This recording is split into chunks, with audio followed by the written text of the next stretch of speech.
Is it worth getting the Sony GP-VPT2BT wireless shooting grip? I think so, and let's talk about why.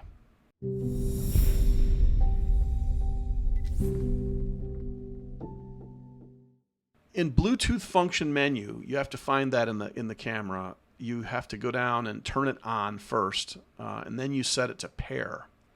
Once you have set that to pair on the camera, you will hold down the photo button. That's the button on the remote that says photo, and the T on the zoom button. So you'll hold on photo and T at the same time. You have to hold down for 8 to 10 seconds, and then the camera will automatically pair with the grip. And then you can zoom if you have a zoom on it, or you can take still images with photo or hit movie and it'll record or whatever. You can also customize that button for C1. Now this grip doesn't only work with the ZVE10, it also works with the RX10 series, it works with the RX100 5, works with the A6100, the A6400, the A6600, the A9, A9 II, A7, and R Mark IV. It may work on some other cameras, but if it doesn't work when you try it, you may have to do a firmware upgrade on your camera, and then it'll work. Pretty cool. So this grip provides a Bluetooth connection, not Wi-Fi, which is a little more stable than Wi-Fi a lot of the times. It uses a single CR2032 battery, which is common in like a garage remote or some of the car fobs. It's a very easy and cheap battery to get a hold of, and it seems to last a really long time. I've had mine in my grip for about a year, and it's still going strong. It actually will allow you to take still pictures by pressing the photo button. It'll let you start and stop recording when you hit the movie button. And then, of course, it has the zoom control, which would easily control the 10 to 20 G lens, which just came out along with this 11mm and the 15mm G lens. The range on the grip, I had to find this. I had to do a deep dive on Sony's website, and they say 5 meters. So you figure about 15 feet would be a workable range. Now, I put asterisks there because this is a big deal, because if you're working on a jib arm, you could put this sucker on a long jib, a 12-foot jib, and you'd have plenty of range to control the camera, start and stop recording from the ground, which is really helpful. And the C1 button is programmable, so whatever you have it set on the camera, it will be set automatically on the remote.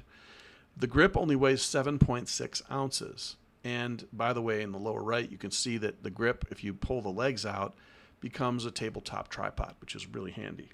I'm now in my wife Ellie's scrapbook room. There's no light on, it's just window light with blinds.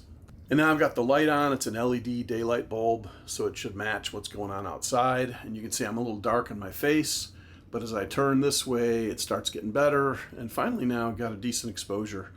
Not too bad. And I probably should have the big flower behind me. Kind of a sweet spot to be in and do a stand-up or whatever I need to do. Now to me, I'm a little hot on my face right now, but I can fix that later because I'm shooting an HLG, or hyperlog gamma, and it's a huge, wide swath of exposure. So I'm going to walk a little bit and show you my new motorcycle. This is a bike that I'm pretty excited about. I've been a BMW guy for years and years and years, and this is a Yamaha Super Tenere. My bike that'll stay in Tennessee, my trusty steed. This is a BMW GS 1200 adventure bike. I love this bike. I've ridden it 53,000 miles. So I'm hoping to put some more miles on the V-Strom out there. And these are just my tools, my lawnmower, whatever. Just an excuse to kind of vlog. A lot of color back there. Okay, I want to do one last test with this 11mm lens, the ZVE10, the grip, and the ECM B10 microphone. I'm now in the garage, but I've set the camera on the tripod legs, which are built into the grip.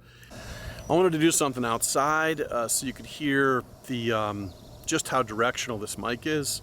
So right behind the camera right now is the outdoor condenser unit for the heat and air conditioning. So what I'm gonna do is just gently turn, and you're gonna start hearing it louder and louder. And there it is. But I think you'll find that my voice is still pretty recognizable. I mean, I'm still the primary source of audio, even though that thing is back there. And as I turn this way, again, it should be rejecting most of that noise and just only my voice. Now if I switch this to omnidirectional from super, you get this, and it's getting all the noise that's surrounding me, which is probably really bad now. So I think the primary way I'll be using this is in the super mode. I'm really excited because I'm going to start vlogging on a regular basis from the motorcycle, and my primary vlogging kit is going to be what I'm using right now. So I'll be taking this on the road next week. Actually, I'll be flying out to Colorado Springs to ride another motorcycle called Suzuki V-Strom, and I will take you with me and post some videos from the road. Thanks so much for watching. I'm Pat Murphy-Racy, SONY Artisan of Imagery.